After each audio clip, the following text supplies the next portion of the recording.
All right. Good morning, Nicholas. How are you today? I'm doing fantastic. Good, good. Well, it's been a pleasure talking to you, learning a little bit about your experience and the type of work that you've done. The position that I'm most interested in is the position that you held at Morgan and Morgan, for the past couple years here. So why don't you tell me what a mail out specialist at Morgan and Morgan is? Absolutely. So there were 4 or 5 key jobs that we did. We would receive new incoming cases from intake, who were the people who would approve the cases for Social Security.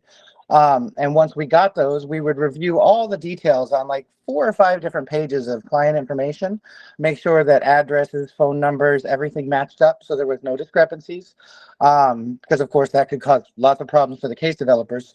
And then after we've made sure that all of that was good, we would convert the case, and then that would get assigned to a case developer.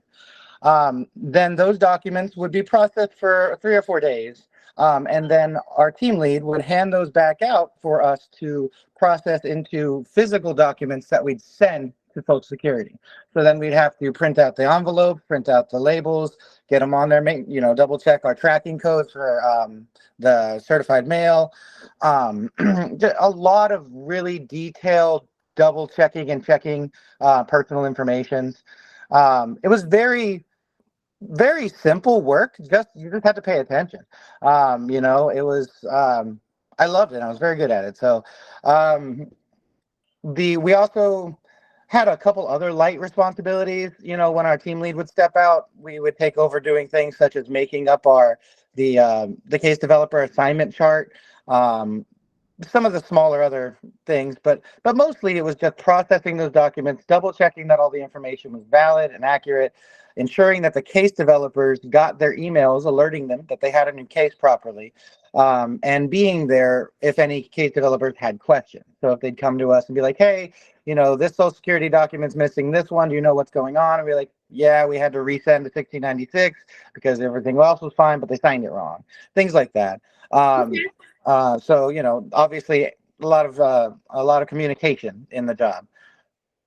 All right. And I really liked something that you told me before we started recording. So tell me your philosophy on mistakes because I love it. I've actually wrote it down.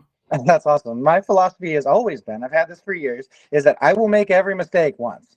I have a tendency to make every mistake once, but I learn from it because I pay attention to them. I find mistakes valuable.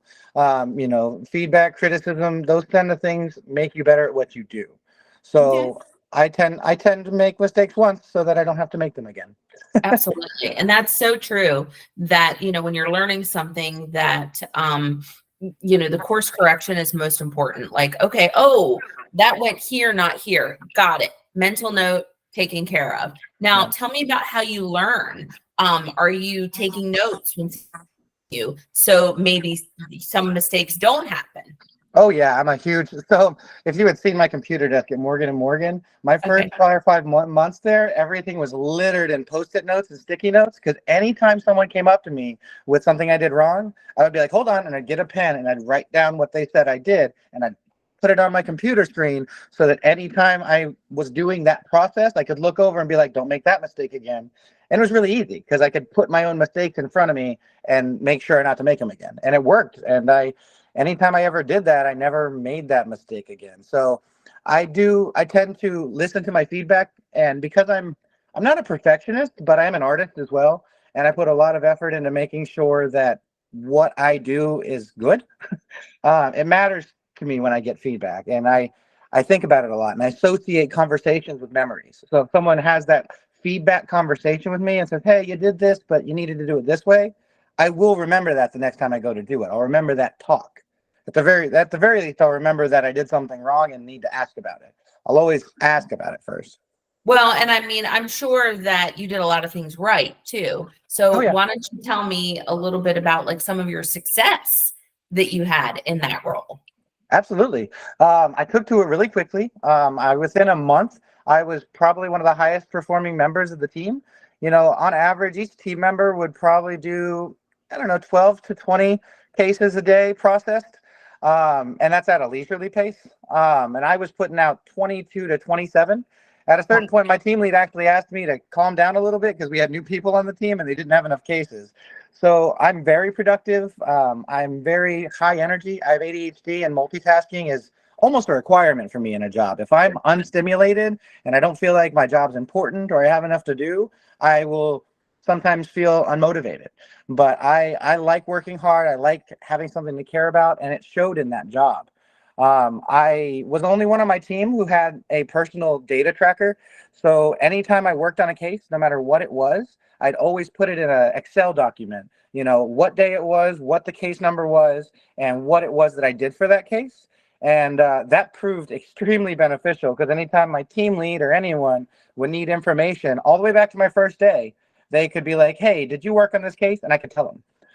So I was very good at keeping track of my work. I was very efficient, and I'm very friendly, and everyone feels comfortable talking to me.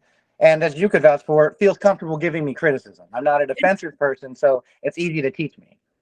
Yeah, because I mean, we did talk a little bit about your resume, and you definitely were very open to some feedback, if you will, based on your resume. So that is obviously one of the most important things. We can all be no one's perfect, obviously, so we want to make sure that we strive to be better each day. So thank you for saying that. I do want to touch base on one thing that I do have a question on. When you said when you feel unmotivated, what do you do at that point in time? Like, so if the position is, let's say something's more redundant and you finished all your work, what are you going to do? I look for more to do. There was one point I actually asked my team lead for more responsibility, and he let me start making the case assignment chart every morning. I always look for more to do, and because I don't feel like I'm taking advantage of, I'm just spending my time. Yeah. So. All right. Well, great answers, Nicholas. I really enjoyed talking to you. Don't go anywhere. Got a few more things to chat about. Thank you. All right.